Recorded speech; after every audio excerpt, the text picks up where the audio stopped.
তোর হাফিজ হুজুর পাকিস্তানি রাজাকার, তোর আথার আলী পাকিস্তানি রাজাকার, তোর শামসুল ফরিদপুরি পাকিস্তানি রাজাকার, তোর মহিউদ্দিন খান পাকিস্তানি রাজাকার, মুফতি আমিনী পাকিস্তানি রাজাকার। এক একজনের নাম ধরে ধরে গালিগালাজ শুরু করছেন, আর আমাদেরকে পাকিস্তানি রাজাকার বলছেন। আরে আমরা তো পাকিস্তানি রাজাকার হবে কেন? পাকিস্তান তো আমরা যাই নাই, পাকিস্তানের সাথে তো আমাদের আলাদা কোনো সম্পর্ক নাই। পাকিস্তানের কোনো কিছু বাস্তবায়ন করার জন্য আমরা তো বাংলাদেশে কোনো প্রকার স্লোগান দেই নাই। তোমরা যারা স্বাধীনতার চেতনা, মুক্তিযুদ্ধের চেতনার বলে দেশকে ৫৫ বৎসর শোষণ করেছ, আজকে প্রমাণ হয়েছে তোমরা সবাই ইন্ডিয়ান রাজাকার, ইন্ডিয়ান রাজাকার।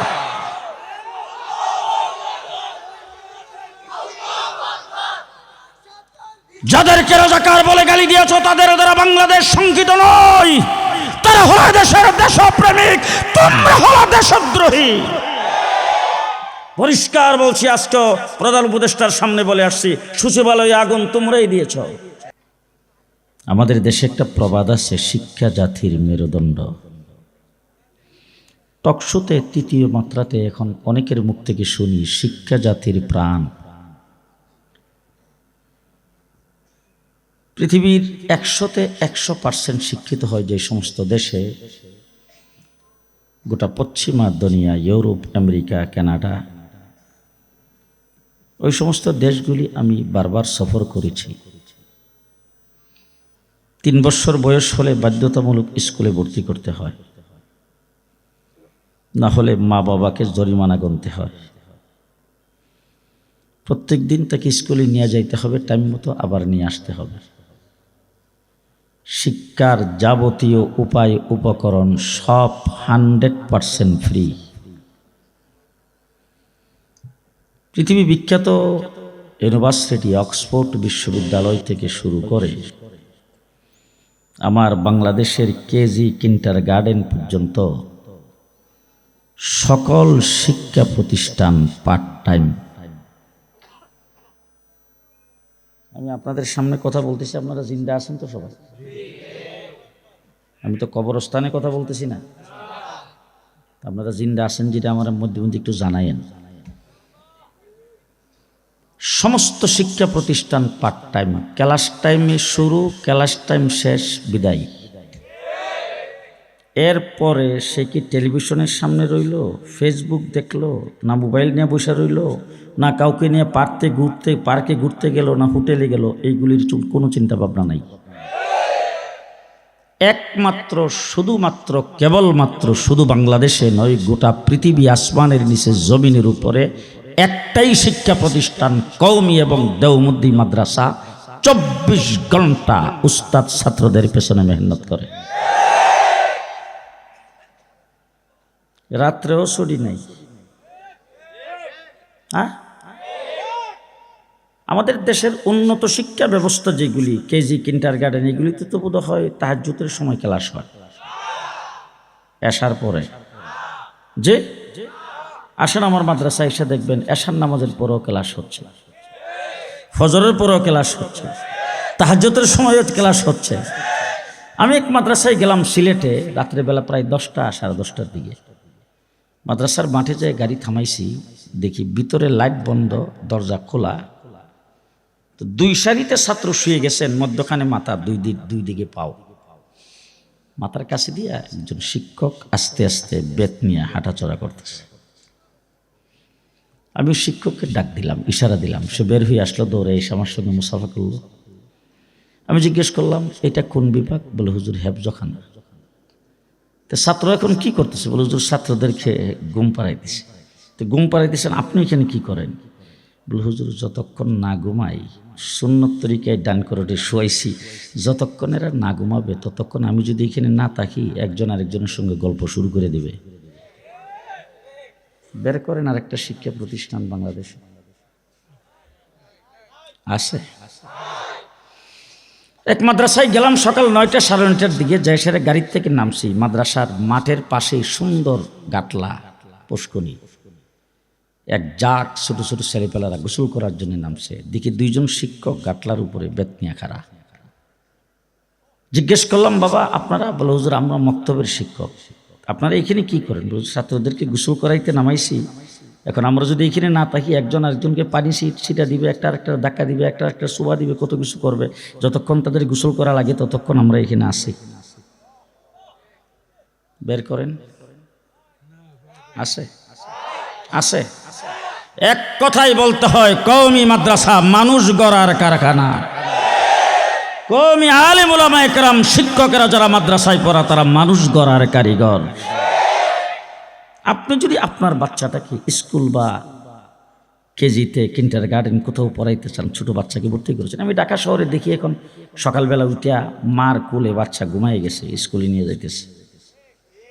এরকম ছোট বাচ্চা স্কুলে ভর্তি হয়েছে, তাকে যদি বাড়তি কিছু শিখাইতে চান, যে স্কুলে সে ভর্তি হয়েছে সেই স্কুলের কোন একজন মাস্টারকে যদি যায় আপনি বলেন, মাস্টার সাহেব একটু বিকালবেলা সন্ধ্যার পরে আধা ঘন্টার সময় যদি আমাকে একটু দিতেন, আমার বাচ্চাটা আপনার কাছে আসবে, অথবা আপনি আমার বাসায় যাইয়া এক কাপ চাও খাইলেন, আর আমার বাচ্চাটাকে আধা ঘন্টা একটু পড়াইবেন, একটু বাড়তি কিছু শিখাইতে চাই। ABCD ক খ সরে অ সরায়া 1 2 3 এইসব শিক্ষা দেওয়ার জন্য যদি আধা ঘন্টার জন্য কোনো একজন শিক্ষককে দায়িত্ব দেন, প্রাইভেট টিউশন ফি লাগবে না তো? আপনারাও ঘুমাই গেছেন নাকি? জি, লাগবে না প্রাইভেট টিউশন ফি? 24 ঘন্টা রাত্র দিন আমার কওমি মাদ্রাসার উস্তাদ ছাত্রদের পেছনে মেহনত করতেছে, 1 টাকা প্রাইভেট টিউশন ফি নাই। আছে আছে নাই? 3 নম্বর কথা জিজ্ঞেস করতে চাই, আমার কওমি মাদ্রাসায় কত বছর বয়স হইলে রিটায়ার্ড করে?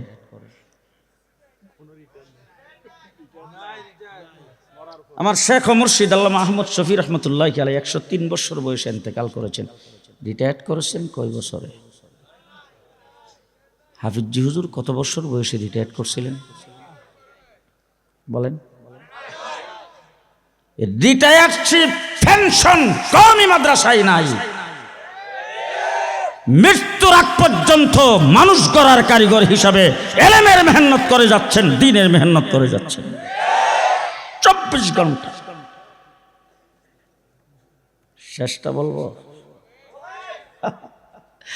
আমার দেশে ডাক্তার, ইঞ্জিনিয়ার, ব্যারিস্টার, মন্ত্রী, মিনিস্টার ইন্তেকাল করার পরে রেডিও, টিভিতে, ফেসবুকে বিভিন্ন জায়গায় দেখবেন ঘোষণার পর ঘোষণা আসতেছে, এমক লিডার ইন্তেকাল করেছেন, তার লাশ সংসদ প্লাজায় রাখা হয়েছে, আগামীকাল সকাল 8টায় সংসদ প্লাজায় তার প্রথম জানাজা হবে, জোহরের পরে বাইতুল মুকাররমে জানাজা হবে, তারপরে অ্যাম্বুলেন্স বা হেলিকপ্টার যোগে তার লাশ গ্রামের বাড়িতে নিয়ে যাওয়া হবে, সেখানে তার লাশের জানাজা আসরের পরে হবে, তারপরে পারিবারিক কবরস্থানে দাফন করা হবে। ঠিক কিনা বলেন? আর আমার বাংলাদেশ শুধু নয়, গোটা পৃথিবীর কওমি মাদ্রাসার, দেওবন্দি মাদ্রাসার উলামায়ে কেরাম আজীবন শেষ নিঃশ্বাস ত্যাগ করা পর্যন্ত মানুষ গড়ার কারিগর হিসাবে ইলমের খেদমত করেছেন, কোরআনের খেদমত করেছেন, হাদিসের খেদমত করেছেন। যখন ইন্তেকাল করেছেন লাশটাও মাদ্রাসায়। আল্লামা আহমদ শফিকে কোথায় দাফন করেছেন? নূর হোসেন কাসিমি সাহেবকে কোথায় দাফন করেছেন? মুফতি আমিনী সাহেবকে কোথায় দাফন করেছেন? হাফিজি হুজুরকে কোথায় দাফন করেছেন? কাসেম নানতুবি রহমতুল্লাহ আলাইহি মাদ্রাসায় দাফন হয়েছে, মাহমুদুল হাসান দেওবন্দি মাদ্রাসায় দাফন হয়েছে, হুসাইন আহমদ মাদানী মাদ্রাসায় দাফন হয়েছে, শামসুল হক ফরিদপুরি মাদ্রাসায় দাফন হয়েছে, মৌলানা আথার আলী মাদ্রাসায় দাফন হয়েছে, হাফিজি হুজুর মাদ্রাসায় দাফন হয়েছে, ফখরে বাঙ্গাল মাদ্রাসায় দাফন হয়েছে। আর আজীবন মাদ্রাসায় খেদমত করার পরে মৃত্যুর পরে লাশটাও মাদ্রাসায় দিয়ে গেছে। শিক্ষা জাতির মেরুদণ্ড। কোন শিক্ষা জাতির মেরুদণ্ড? হাড্ডিমা টিম টিম তারা মাঠে পারে ডিম, তাদের খাড়া দুটো শিং। আজকে যেই জায়গায় ঢুকলাম বিশাল বড় বড় বিল্ডিং। যখন এখানে জিয়াউর রহমান সাহেব যখন এই এয়ারপোর্ট বানায়, ঢাকা শহর থেকে এয়ারপোর্ট অনেক দূর, এই রাস্তা দিয়ে যখন আসতাম, বিশেষ করে টঙ্গী ইস্তেমা থেকে যাইতাম, পূর্ব দিকে তাকাইলে ইয়া আল্লাহ, বিল আর পানি আর ক্ষেত।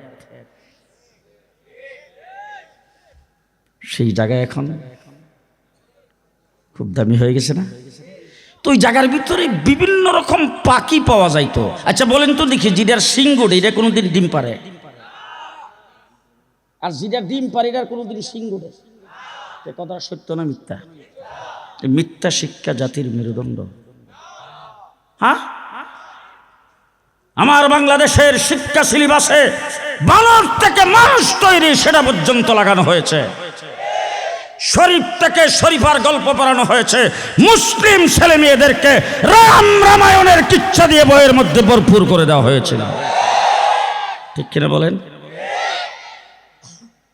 যেই শিক্ষায় শিক্ষিত হয়ে বিচারপতি হওয়ার পরে বর্ডারের কাছে ধরা পড়ছে ব্যাগের ভিতরে 70 লাখ, এই শিক্ষা জাতির মেরুদণ্ড। হ্যাঁ, উচ্চ শিক্ষিত বেশ অনেকবারের মন্ত্রী, নাম কব না, গ্রেফতার করতে যায় বাসা তল্লাশি করার পরে লিফটের গর্তের ভিতরে 400 কোটি। এই শিক্ষা জাতির মেরুদণ্ড। ফিউন 400 কোটি টাকার মালিক। তোমার ফিউন 400 কোটি টাকার মালিক হলে তুমি কয়শো কোটি টাকার মালিক? যেই শিক্ষায় শিক্ষিত হয়ে চুরি শিখায়, দেশের সম্পদকে লিসের সম্পদ মনে করে বিদেশে চালান করে, বেগম পাড়ায় বাড়ি করে, এই শিক্ষা জাতির মেরুদণ্ড হতে পারে না। আজকে চ্যালেঞ্জ করে আপনাদের সামনে বলে যাচ্ছি, অল বাংলাদেশের 56,000 বর্গ মাইলের ভিতরে একটা মাদ্রাসায় পড়ুয়া, একজন ইমাম, একটা মসজিদের মুয়াজ্জিন, একটা মাদ্রাসার শিক্ষক কাউকে বের করেন, বেগম পাড়ায় বাড়ি করছে, 5টি টাকা বাংলাদেশ থেকে চালান করছে। পাইছেন কোথাও?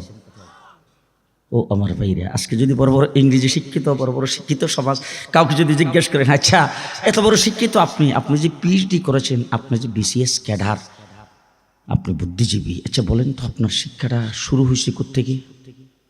আপনার শিক্ষার গোড়া কোথায়?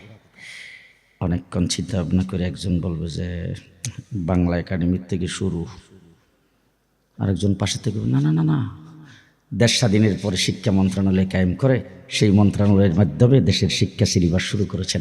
আরেকজন বলবে না, ঢাকা বিশ্ববিদ্যালয়ের থেকে শুরু। বেশির চাইতে বেশি কেউ বলতে পারে ব্রিটিশ আমাদের দেশ শাসন করেছে, ব্রিটিশ যে শিক্ষা ব্যবস্থা দিয়ে গেছে আমরা সেটাই পড়ি। জিগান্ত মুফতি মিজানুর রহমান সাইদ সাহেবকে অথবা আলেম উলামায়ে কেরামকে, হুজুর আপনারা যে এত বড় শিক্ষিত, আপনি যে মুহাদ্দিস, আপনি যে মুফতি, আপনার শিক্ষা কোথার থেকে শুরু হয়েছে? আমি তো বুক টান করে বলবো আমার শিক্ষা হেরা গুহার থেকে শুরু হয়েছে। মুহাম্মদুর রাসূলুল্লাহ সাল্লাল্লাহু আলাইহি ওয়াসাল্লাম 40 বছর বয়সে হেরা গুহায় যেয়ে বসেছেন, ওখান থেকে শিক্ষা শুরু। জিবরাইল আমিন এসে বলছেন ইকরা, পড়ুন পড়ুন। রাসূল বলছেন মা নবী কারি কি নবী পড়া জানি না। জিবরাইল আমিন হুজুরকে চাপ দিয়ে ধরছেন, ধরে ছেড়ে দিয়ে বলছেন ইকরা, পড়ুন। তার কারণ হলো আপনি বিশ্বজগতের শিক্ষক, আপনি যেই শিক্ষায় শিক্ষিত করবেন, আপনি যে শিক্ষা মানুষকে দিবেন, এই শিক্ষাই হবে জাতির মেরুদণ্ডের শিক্ষা। সুতরাং আপনি বিশ্বজগতের শিক্ষক, পড়তে হবে আপনাকে। আজকে আমার দেশে প্রত্যেক বৎসরে বৎসরে বিভিন্ন রকম সিলেবাস তৈরি করে। শরীফ থেকে শরীফার গল্প, বানর থেকে মানুষ তৈরি, নানান কিছু। সবচাইতে বেশি গত 15 বৎসর সবচাইতে বেশি আঘাত যেটার উপর করা হয়েছে এটা হলো ইসলামী শিক্ষার উপরে। আমার বাংলাদেশের স্কুল কলেজ ইউনিভার্সিটিতে ধর্মীয় শিক্ষা দেওয়ার কোনো মাস্টার রাখা হয় নাই। পরীক্ষার সিলেবাস থেকে ধর্মীয় শিক্ষাকে বাতিল করা হয়েছে। দেশটাকে নাস্তিকতাবাদীতে পরিণত করার জন্য গভীর ষড়যন্ত্র শুরু হয়েছিল। সবচাইতে বেশি নির্যাতিত আমরা হয়েছি। জি, কোন মসজিদের ইমামের মেহরাব নিরাপদ ছিল না, কোন মসজিদের খতিবের মিম্বর নিরাপদ ছিল না, কোন ওয়াজ মাহফিলের স্টেজ নিরাপদ ছিল না। আজকে বিএনপি নির্যাতিত হয়েছে, জামাত নির্যাতিত হয়েছে, বিরোধী দলগুলো নির্যাতিত হয়েছে। আপনাদের নির্যাতন আপনারা হয়েছেন, আমরা এতে দুঃখিত, আমরা আপনাদের সহানুভূতি পেশ করি। নির্যাতিত হয়েছেন আপনাদের, অনেককে ফাঁসির কাস্টে ঝুলানো হয়েছে, অনেককে গুম করা হয়েছে, অনেককে ক্রস ফায়ার দেওয়া হয়েছে, আপনাদের বিরুদ্ধে হাজার হাজার মামলা করা হয়েছে। আপনারা বাড়ি করে ঘুমাইতে পারেন নাই, বৎসরের পর জেলখানার মধ্যে আপনারা ছিলেন, অস্বীকার করি না। কিন্তু আপনাদের 15 বৎসরের নির্যাতন একত্রিত করলে আমার শাপলা চত্বরের এক রাত্রির নির্যাতনের সমান হবে না। আমার বন্ধুগণ, ইসলামকে এই দেশ থেকে উৎখাত করার জন্য যারাই চেষ্টা করেছে তারাই থাকতে পারে নাই। পৃথিবীর ইতিহাস মুসা আলাইহিস সালামের বিরোধিতা করেছে ফেরাউন, আছে? হ্যাঁ, আল্লাহ পাক কোরআনে বলছেন ওয়াগারাকনা আলা ফিরআউন, ফেরাউনের আহলে আয়াল সহ তার দলবল সহ সবাইকে আল্লাহ পাক পানিতে চুবাইয়ে মারছে। আর এই ফেরাউন জীবন সদল বলে ধ্বংস হয়েছে। আজকে আমার দেশের প্রেসিডেন্ট প্রধানমন্ত্রী হাসিনা সদল বলে পদত্যাগ করে বিদায় হয়েছে। প্রথম তো দেখেছি অনেক, এমন প্রথম দেখি নাই। 340টার এমপি একটাও নাই, একটা মন্ত্রীও নাই। শুধু কি তাই, কোন মসজিদের ইমাম তাদেরকে চাটুকারিতা করছে, সমর্থন করছে, হিডাও নাই। কোন মসজিদের খতিব যদি তাদের চাটুকারী ভূমিকা পালন করছে, হিডাও নাই। কোন মাদ্রাসার শিক্ষক, মাদ্রাসার মুহতামেম যদি তাদের তলবি বাহকের ভূমিকা পালন করছেন, হিডাও নাই। সব শেষ, সব শেষ। সময় কম, শেষ কথা আপনাদের সামনে যেটা বলতে চাই, দেশটা মুসলমানের দেশ। দেশটা কার দেশ? হ্যাঁ, আপনার যদি 5টা ছেলে থাকে, একটা ছেলে মাদ্রাসায় পড়ে, মাদ্রাসায় যে ছেলেটা পড়ে ছেলেটারে কিন্তু মাদ্রাসায় সর্বপ্রথমেই মাদ্রাসায় তাকে উজু শিক্ষা দেওয়া হয়, গোসল শিক্ষা দেওয়া হয়, পাক না পাক শিক্ষা দেওয়া হয়, ঠিক না বেঠিক? মুহাম্মদুর রাসূলুল্লাহ সাল্লাল্লাহু আলাইহি ওয়াসাল্লামকে আল্লাহ তাবারক ওয়া তাআলা যে দায়িত্ব দিয়ে পৃথিবীতে প্রেরণ করেছেন, যেইভাবে যেই সিরিয়ালে আল্লাহ পাক দায়িত্ব দিয়েছেন, ঠিক সেই সিরিয়ালে সেইভাবে কওমি মাদ্রাসায় আমরা ছাত্রদেরকে পড়াই। কোনো প্রকার বেশকম নাই, কোনো প্রকার বেশকম নাই। আছে বেশকম? নবীর দায়িত্ব, সর্বপ্রথম দায়িত্ব ইয়াতলু আলাইহিম আয়াতি, আল্লাহ পাকের আয়াতের তেলাওয়াত। আমার কওমি মাদ্রাসায় সর্বপ্রথম নাজারা কমপ্লিট করা হয় সহি শুদ্ধ কোরআনের তেলাওয়াত। 2 নম্বরে ওয়ায়ুযাক্কিহিম, পাক ও পবিত্রতা, আত্মশুদ্ধি। কওমি মাদ্রাসার নূরানি মক্তবে যারা পড়বে তাদের দোয়ায়ে মাসনুন সব মুখস্থ, মাস্তুন দোয়াগুলি সবগুলি মুখস্থ, উজুর সুন্নত মুখস্থ, গোসলের সুন্নত মুখস্থ, তায়াম্মুমের সুন্নত মুখস্থ, খাওয়ার সুন্নত, উঠার সুন্নত, বসার সুন্নত, হাঁটার সুন্নত, টুপির সুন্নত, মাথার চুল কাটার সুন্নত, হাতে পায়ের নখ কাটার সুন্নত, 24 ঘন্টা সমস্ত সুন্নতের উপর আমল সব মুখস্থ। মাদ্রাসায় একদিক থেকে পড়তেছে, আরেক দিক থেকে আমল সেখানে শিক্ষা দিয়ে আত্মশুদ্ধি তার হইতেছে। আমার সঙ্গে কয়েকজন মৌলানা সাহেব দেখা করতে আসছেন, এসে আমার সামনে বসছে, বৈশেই বলতেছে, হুজুরে কিছুদিন আগে আমরা সরকারি ইমাম প্রশিক্ষণে গেছিলাম ধর্ম মন্ত্রণালয়ের থ্রুতে ইসলামিক ফাউন্ডেশনে। তো আমি বললাম মাশাআল্লাহ, খুব ভালো করছেন। ওনার আবার অন্য আরেক মাদ্রাসার ছাত্র, নাম কমো না। তো আমি বললাম যে গেলেন যে আপনারা কি ওখান থেকে কি পাইলেন, আপনাদের কি দিল? বলে হুজুর যাওয়াতে বেশ আমাদের অনেক অভিজ্ঞতা হয়েছে, অনেক কিছু শিখতে পারছি। কি শিখাইছে? বলে হুজুর হাঁস মুরগি কেমনে ফালে, আর হাঁস আর মুরগিকে আর গরুরে ইঞ্জেকশন কিভাবে দিতে হয়, আর হাঁস মুরগির লেতাটা হুজুর আমাদেরকে পরীক্ষা নিরীক্ষা করে দেখাইছে, কোন রং ধরলে কোন রোগ, এটা আমাদের বুঝাইছে। আমি বললাম দেখেন, মসজিদের ইমাম হাঁস মুরগির ইঞ্জেকশন দেবে না, মসজিদের ইমাম মানুষের দেহের চিকিৎসা করবে না, মসজিদের ইমাম মানুষের রুহের চিকিৎসা করবে। আমার কওমি মাদ্রাসায় আমরা রুহের চিকিৎসক বানাই। এখানে আমি বললাম যে আপনাদের সরকারি প্রশিক্ষণে আমাদের কওমি মাদ্রাসার কোনো ছাত্র আমাদের কওমি মাদ্রাসার ফাঁস করে না, কোনো মৌলবী যাওয়ার কোনো প্রয়োজন নাই। তার কারণ হলো আমরা আগে ইমাম বানাই, পরে আলেম বানাই।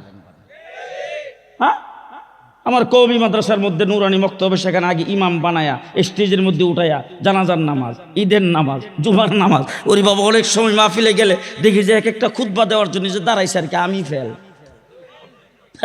খুতবা, ওখানে খুতবা মুখস্থ, লাঠি নিয়ে খুতবা দিতে হবে, সুন্নত তরিকায় খুতবা দিতে হবে, সমস্ত ইমামতির কার্যক্রম যা আছে সব ফাঁস করায়া জনগণের সামনে, আলেমদের সামনে নামাজ পড়ায়া দেখায়, ইমামতি ফাঁস করায়া মাদ্রাসায় ভর্তি করে আলেম বানায়। কি বলেন? মুহাম্মদুর রাসূলুল্লাহ সাল্লাল্লাহু আলাইহি ওয়াসাল্লাম যেই শিক্ষা নিয়ে আসছেন, সেই শিক্ষা রাসূলকে আল্লাহ পাক যেই ধারাবাহিকভাবে দিয়েছেন, যেই সিস্টেমে দিয়েছেন, এই সিস্টেমই আমাদের এইখানে পড়ানো হয়। কোনো বেশ কম নাই।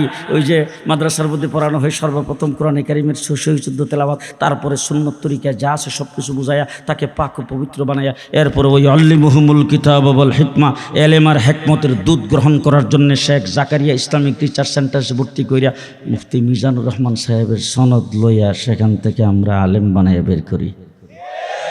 তো কিনা বলেন? মুহাম্মদুর রাসূলুল্লাহ সাল্লাল্লাহু আলাইহি ওয়াসাল্লামের এই শিক্ষায় বর্তমানে বিক্ষিপ্ত কয়েকটি কথা। আপনি সৌদি আরবে যান, আরব আমিরাত, কাতার, কুয়েত, 100% মুসলমান, কিন্তু সেখানে কোরআনের ভাষা তাদের ভাষা আরবি ভাষা। ওই জায়গায় যায় দেখেন আমাদের বাংলাদেশের মতো শেখ জাকারিয়া রহমতুল্লাহ আলাইহির ইসলামিক রিসার্চ সেন্টারের মতো একটা সেন্টার সেখানে নাই। একজন আলেম তৈরি করার কোনো ব্যবস্থা সেই জায়গায় নাই। আমার বাংলাদেশে আলেম তৈরির ব্যবস্থা আছে না নাই? মাদ্রাসার সংখ্যা বেশি না কম? আলেমের সংখ্যা বেশি না কম? মসজিদের সংখ্যা বেশি না কম? আজান বেশি হয় না কম হয়? হাফেজের সংখ্যা বেশি না কম? গত 22 বছরের ভিতরে যত হিফজুল কোরআন প্রতিযোগিতা হয়েছে, বাংলাদেশে হাফেজে কোরআন 1 নম্বর স্থান অধিকার করেছে। এবার শেষ কথা আপনাদের জিজ্ঞেস করতে চাই, দেশটা কার? আসতে কইেন, বাইরের লোকের যেন না শুনে। কার দেশ? মুসলমানের দেশ। একটু পেছনের দিকে তাকান তো দেখি, বাংলাদেশটা অর্থাৎ ইংরেজ আমাদের দেশ শাসন করেছে, শোষণ করেছে 250 বছর। ইংরেজ এই দেশ থেকে বিতাড়িত হয়েছে আমাদের পূর্বপুরুষ আলেম উলামায়ে কেরামের লাঠি ডান্ডার বাড়ি খেয়ে। ইংরেজের বিরুদ্ধে কথা বলার মতো শক্তি কোনো লিডারের ছিল না, কোনো নেতার ছিল না। আলেমরা ইংরেজের বিরুদ্ধে অস্ত্র ধরেছেন। যুদ্ধ ইংরেজের বিরুদ্ধে আমরা করেছি, ফাঁসির কাস্টে উলামায়ে কেরাম ঝুলছে, জীবন দিয়েছে উলামায়ে কেরাম। উলামায়ে কেরামের যুদ্ধ জিহাদের কারণে এই দেশ থেকে ইংরেজ বিতাড়িত হয়েছে। আজকে তোমরা আমাদেরকে স্বাধীনতার ইতিহাস শোনাও আর মুক্তিযুদ্ধের পক্ষ শক্তি, মুক্তিযুদ্ধের চেতনার কথা বলে। গত 15 বছর পর্যন্ত দিনের বুট রাতে করে যারা ক্ষমতায় আঁকড়ে ধরে রেখেছ, পরিষ্কার ভাষায় ইতিহাস আমাদেরকে ভুল ব্যাখ্যা দিয়েছ, ভুল শোনায়েছ। ভালো করে মনে রাখবেন, যুক্ত ফ্রন্ট গঠন হয়েছিল মাওলানা আজহার আলীর নেতৃত্বে। তার মধ্যে ছিলেন মাওলানা ভাসানী, হুসেন শহীদ সোহরাওয়ার্দী, শেরে বাংলা একে ফজলুল হক, নিচে দিয়া যুবক মানুষ, তার নামও লেখা ছিল মুজিবুর রহমান। জেলখানার ভিতরে বসে বসে ইতিহাস পড়লাম, সবার নাম আছে, আজহার আলী সাহেবের নাম নেই। হুসেন শহীদ সোহরাওয়ার্দীর নাম আছে, একে ফজলুল হকের নাম আছে, শেখ মুজিবের নাম আছে, ভাসানীর নাম আছে, আজহার আলী সাহেবের নাম নেই। জেলখানার ভিতরে রিমান্ডে ছিলাম ডিবি অফিসে 1.5 মাস। রমজানের মাস, কোরআন তেলাওয়াত করতে দেয় নেই, তারাবির নামাজটা ঠিক মতন পড়তে দেয় নেই। 24 ঘন্টা রাত্রে 2টা-3টা আমাকে ডাইকে বের করে নিত, আসেন আসেন আপনাকে জিজ্ঞাসাবাদ করার জন্য টিম আসছে। টিমের সামনে যাওয়া মাত্র প্রথম গালিটা দিতেন, তুই পাকিস্তানি রাজাকার। তোর হাফিজ হুজুর পাকিস্তানি রাজাকার, তোর আজহার আলী পাকিস্তানি রাজাকার, তোর শামসুল হক ফরিদপুরি পাকিস্তানি রাজাকার, তোর মহিউদ্দিন খান পাকিস্তানি রাজাকার, তোর মুফতি আমিনী পাকিস্তানি রাজাকার। এক একজনের নাম ধরে ধরে গালিগালাজ শুরু করছেন, আর আমাদেরকে পাকিস্তানি রাজাকার বলছেন। আরে আমরা তো পাকিস্তানি রাজাকার হবে কেন? পাকিস্তান তো আমরা যাই নাই, পাকিস্তানের সাথে তো আমাদের আলাদা কোনো সম্পর্ক নাই। পাকিস্তানের কোনো কিছু বাস্তবায়ন করার জন্য আমরা তো বাংলাদেশে কোনো প্রকার স্লোগান দেই নাই। তোমরা যারা স্বাধীনতার চেতনা, মুক্তিযুদ্ধের চেতনার বলে দেশকে 15 বছর শোষণ করেছ, আজকে প্রমাণ হয়েছে তোমরা সবাই ইন্ডিয়ান রাজাকার, ইন্ডিয়ান রাজাকার।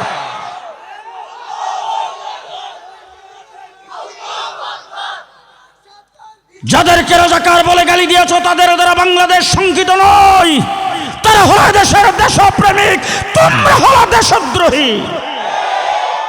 পরিষ্কার বলছি, আজকে প্রধান উপদেষ্টার সামনে বলে আসছি, সচিবালয়ে আগুন তোমরাই দিয়েছ।